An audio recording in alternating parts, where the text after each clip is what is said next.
Derek, good afternoon. This is Tim Fulton, the author of the book Small Business Matters. Very pleased to be with you today and to talk about the different roles of the entrepreneur. Welcome to the Business Leadership Series, where we engage with leaders who are making an impact on their worlds and who want to share their knowledge and experience for your personal and professional growth. The following interview is designed to inspire you to become the best leader you can be. Your host, Derek Champagne, is the founder and CEO of The Artist Evolution, a full-service agency building successful brands, marketing tools, and campaigns, and also the author of the best-selling book, Don't Buy a Duck. And now, let's begin today's Leadership Series interview. Welcome to the Business Leadership Series, where our goal is to inspire you to become the best leader that you can be. Our guest today, Tim Fulton, he's the author of Small Business Matters. One of his main focuses is helping growth-minded entrepreneurs to grow. He's a nationally recognized small business consultant, advocate with more than 30 years experience in entrepreneurship, been a successful business owner, a small business counselor, an adjunct university professor, and his passion is helping others succeed. Tim, welcome to our program today. Derek, it's a pleasure to be with you. You've got a great resume of helping businesses. You've worked with thousands of business startups and existing business entities. And so I'm excited to learn from you today, being a small business owner myself and unfortunately got the entrepreneurial bug at an early age. So I've been cursed with that. Yeah. And many of our listeners have as well. So I'd like to start, though, just take me back to kind of your journey as an entrepreneur, as a person to get to where you are today. Sure, Derek, I'd be happy to. My entrepreneurial career started very early, delivering newspapers, selling bumper stickers in school, mowing neighbors' lawns. I just found at an early age I was interested, I was intrigued at different ways of making money, translated into going to school. I grew up in Miami, went to school in New Orleans at Tulane University. Got an undergraduate degree and a master's in business. And I think I was the only person in my class in business school that did not go to work for a bank or an insurance company or an accounting firm. I thought, why would anyone want to do that? Why would you not want to work for yourself? So got started in a retail tire and automotive business back in Florida and grew that and sold it in a couple of years, and then started another business, a retail travel agency back when there were travel agencies, and again grew that business into multiple locations and a couple $1 million in revenue. And luckily I got out right before the airlines decided to stop paying commissions to travel agencies. And so that started about a 12-year run of starting companies, growing them, selling them. And then I realized that I enjoyed, as much as I enjoyed doing it myself, I enjoyed being around other business owners and entrepreneurs. I began coaching, mentoring, consulting with small business owners, and that led to the start of my consulting practice called Small Business Matters, and it's just been a great run ever since then. Man, thank you for sharing. I know that you've got so many stories because of the number of businesses that you've worked with. I want to ask you a question going way back. I know because I relate to your story because I was similar starting these small businesses. Many of our listeners too. Many of our listeners are not in the entrepreneurial phase yet, but they might be. But who can you think of somebody that had a big influence on you that either you saw them by example or that they encouraged you? I can remember having a boss at an early age who just gave me such confidence. I was 14 and I had the keys to the building and managing people older than me, and that gave me confidence to go out on my own. I remember that very clearly. Is there anyone in your life that you can look to either as an example of hard work or that encouraged you in your entrepreneurial journey? Well, great question. Several come to mind. One was my father, who, while he was not an entrepreneur, he managed a number of different businesses, and I watched him and saw how he interacted with his customers, how he led the people that worked for him in a very respectful way. And then one of the first books that I read was Michael Gerber's E-Myth, and that changed my mindset around business and entrepreneur 180 degrees in terms of who starts businesses and how businesses grow. And then Stephen Covey's book was one of the first ones I read as a business owner, The 7 Habits. And again, that had had a game-changing impact on me as a leader within a business.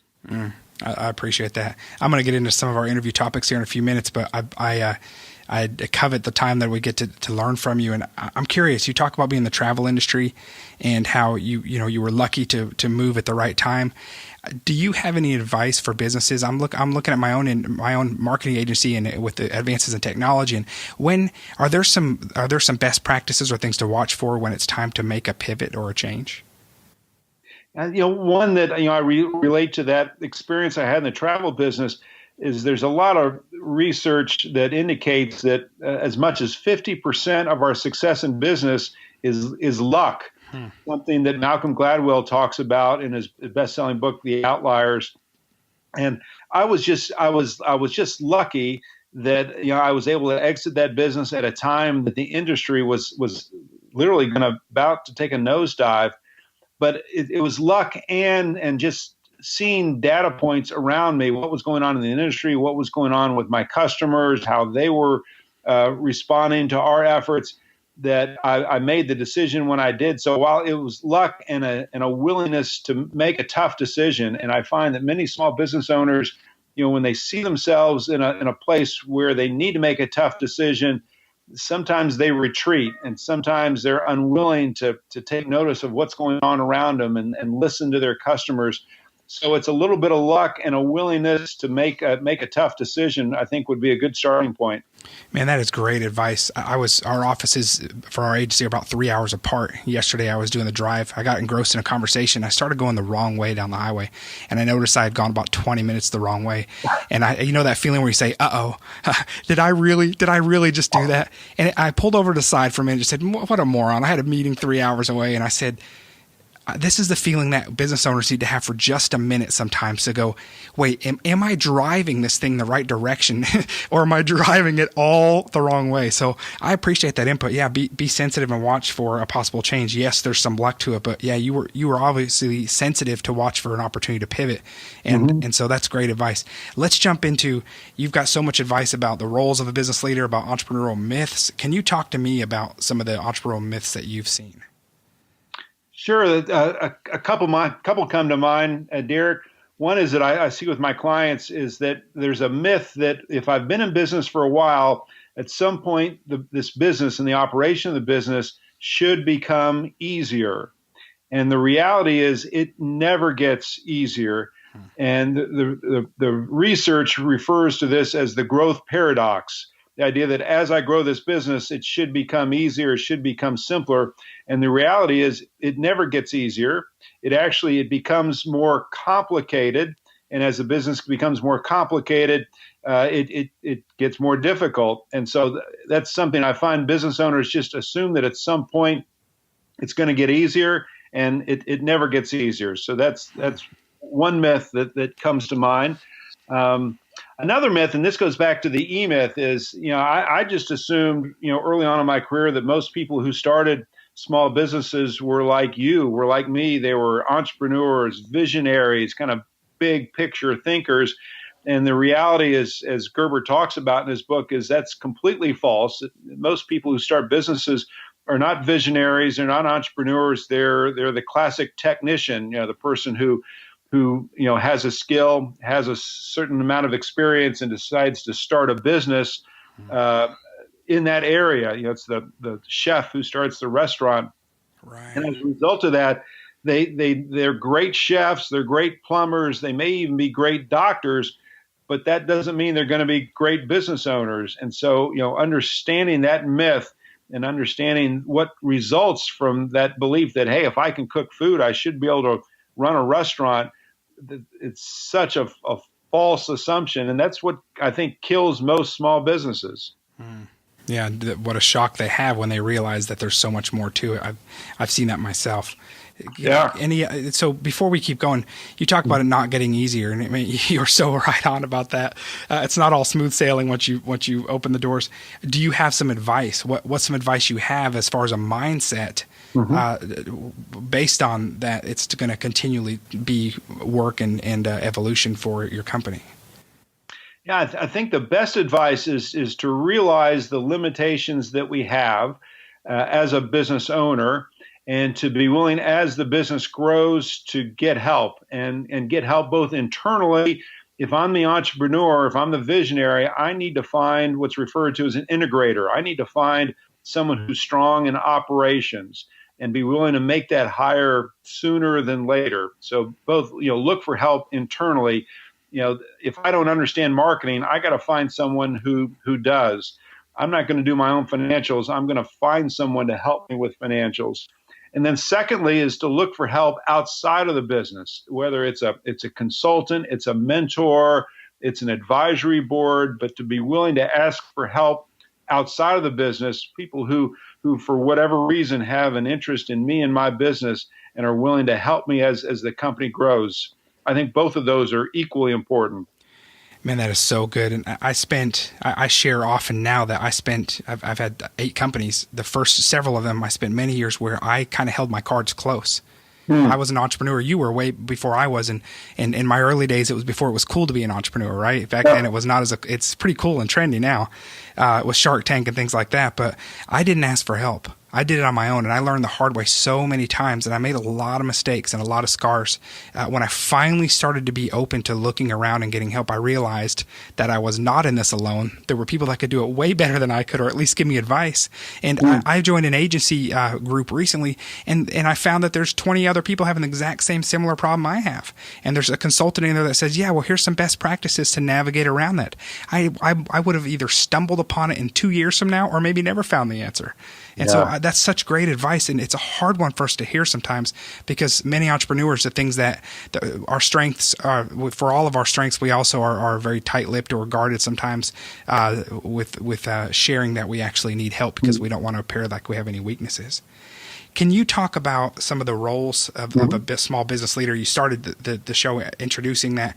You mentioned that there's 6 roles of a business leader. What are those? Yeah, I'll be happy to highlight a couple of them for your listeners. And this is, I think, what makes the job of the small business owner so difficult is it's not one job. It's a half a dozen different jobs, different responsibilities, different roles that we have at any given moment on any given day. And so the first and maybe the most important role of the small business owner is the talent agent.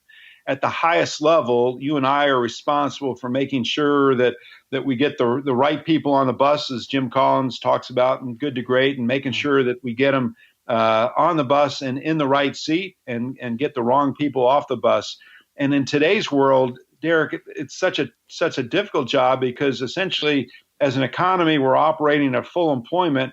And yet I still need to be able to go out there and find good talent and put them in the right place. And that's a huge challenge for business owners today. And then being able to retain, not only be able to find good talent, but even more importantly, retain the good people that I've got working for me.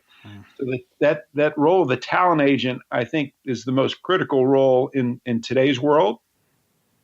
A second one that comes to mind is, again, as the leader of the company, you're the scorekeeper within your company. You're responsible at the highest level for making sure that we're keeping track of whether we're winning or losing. If you think of the business as a game, are we winning or losing? Making sure that we're communicating key numbers to our employees so that they know whether we're winning or losing. And if I may just share a quick story that illustrates that, I'll never forget attending. Both of my sons played baseball growing up through high school, and went to one of my son's baseball games, and the scoreboard was not working that day. Beautiful scoreboard, totally blank. And it was the most frustrating experience as a sporting event I've ever been to, because we never knew as parents what the score was, who was winning the game. And even more frustrating was for the players. After every batter, they would look up at a scoreboard and see blanks. So we didn't know what the score was. They didn't know what the score was. And it suggested to me, I think that happens in businesses all the time, is that employees are never quite sure what the score is within their respective companies. They don't, as hard as they're playing, they don't know whether their team is winning or losing. And I think that's very unfortunate. So I think as a leader in the company, it's imperative that we're communicating to our employees how we're doing from a financial point of view, and making sure, and this is something that I have to work really hard with my clients to understand, that every employee has at least one number that they're responsible for within the company. Just like a first baseman in baseball is he's responsible for a certain batting average, certain number of home runs, and a certain fielding percentage. Every employee with a company should have at least one number that they're responsible for driving within the company that hopefully then helps drive the company towards a winning percentage. And I think that's really important in this role of a scorekeeper. And then the third one I'll share with your listeners is that the business owner, in a way, is like a race car driver. And if you picture a race car driver, his or her hands are on the steering wheel because they're responsible for the direction of that vehicle. So the owner of the small business is responsible for the direction of their company, or which way are we going. And then their right foot is on the accelerator, their hand may be on the shift gear, because we're not only responsible for the direction of the vehicle, but we're also responsible for the speed of the vehicle. How fast are we going? So this responsible for the speed and the direction of the organization at the highest level. So you and I are race car drivers, which I think is kind of exciting. Yeah. Wow. That's great advice. A talent agent, scorekeeper, race car driver. These are great analogies, very relatable. That's amazing. I appreciate you sharing that. Let's talk about your book for just a minute. Or Sure. You have two books, Small Business Matters and then Small Business Matters and All That Jazz. What can readers expect when they engage with this book? Maybe the best part of both books is real life stories, because many of these are articles and essays that I've written over the last 20 some odd years that are compiled in these two books. And most of them are based on either my own experiences, both good and bad, humbly, and also the experiences of my clients, whether it's hiring practices or the marketing best practices. So it's real life experiences written at the level that a small business owner can understand and digest and do something with. So it's not academia, it's not too high level. It's here's something that could have a positive impact on your business within a relatively short period of time. Great advice. Thank you. So I'm curious, we'll have a few more questions for you here. Sure. What's the best entrepreneurial advice that you've ever received? One that I see that comes up so often, Derek, and it comes from one of my favorite authors, Vern Harnish, who wrote Mastering the Rockefeller Habits, and most recently a book called Scaling Up. And he said, it's just such a powerful thought. Harnish says that in a growing organization, the positions in that company will always outgrow the people in those positions. In a growing organization, the positions in that company will always outgrow the people in those positions. And I see this so often. I was with a client just over lunch today, and he was talking about one of his employees who just was not performing at a level that he was accustomed to, and he was concerned about the employee.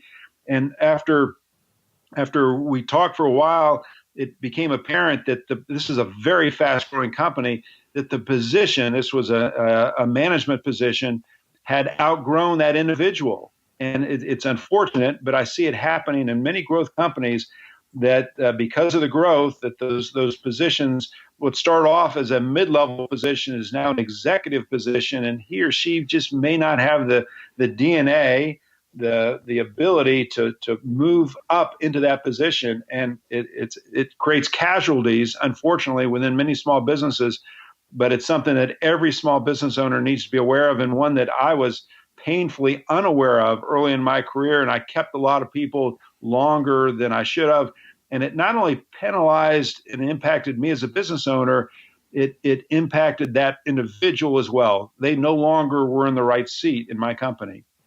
Tell us a little bit more about your company now and how how our listeners can reach out to you to learn more about you. Sure. Much of my work is either working one-on-one with business owners as an executive coach, as a mentor, and then I also work with peer groups of CEOs through an organization called Vistage, and I've been involved with Vistage for about 15 years working. I've got 3 different groups of CEOs that get together once a month. And then I'm also involved with a small business owner training program called Grow Smart, which is a 40-hour training program on everything from HR to financials to marketing. It's kind of like a boot camp for small business owners. So I have the privilege, the opportunity to work with business owners in a variety of different ways. And where can we find your book? Sure. My website is smallbusinessmattersonline.com, smallbusinessmattersonline.com. I have a newsletter that I publish once a month that your viewers would be more than welcome to subscribe to. The books are available there, and the books are also available on Amazon, whatever's easiest. Excellent. Well, thank you so much, Tim. We appreciate you being our guest today. Is there any final advice or message that you want to share with us? Maybe the last thing, Derek, and it's something that I preach to my clients, is I think the key to success in business is finding happiness. And it's something that many of my clients struggle with as they're growing their business is finding happiness, not only in their business, but outside of their business. And it used to be we thought if we were successful in business that we would become happy. And the research finds the complete opposite is if I can find happiness, the success of my business will follow that and not drive that. I think that maybe is as important as anything. That's great advice. So what does success look like for you? Success for me is moving forward is working a little bit less and having a greater impact on those around me. If I can achieve both of those, that would be a home run for me, Derek. Awesome. Man, Tim Fulton, thank you for being our guest today. I want our listeners to go to smallbusinessmattersonline.com, and you can find Tim's book, Small Business Matters, and Small Business Matters and all that jazz. Tim, we look forward to watching and seeing the next great things that you do, and I appreciate you taking your time today. Thank you, Derek. It's been a privilege. I want to invite you to join me in supporting the American Diabetes Association. I've got the honor of being a Kiss a Pig candidate this year, which means I have the opportunity to help raise money for the American Diabetes Association locally. The ADA has been funding innovative research to combat diabetes since 1955. And in 2011, they funded more than $35.75 million a year in research at 139 research institutions across the country. The statistics, approximately 1.25 million American children and adults have type 1 diabetes.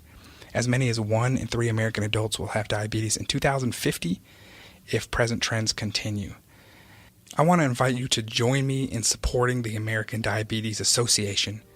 You can learn more at diabetes.org or stopdiabetes.com to see how you can get involved. You've been listening to the Business Leadership Series, where we engage with leaders who are making an impact on their worlds and who want to share their knowledge and experience for your personal and professional growth. This interview was designed to inspire you to become the best leader you can be.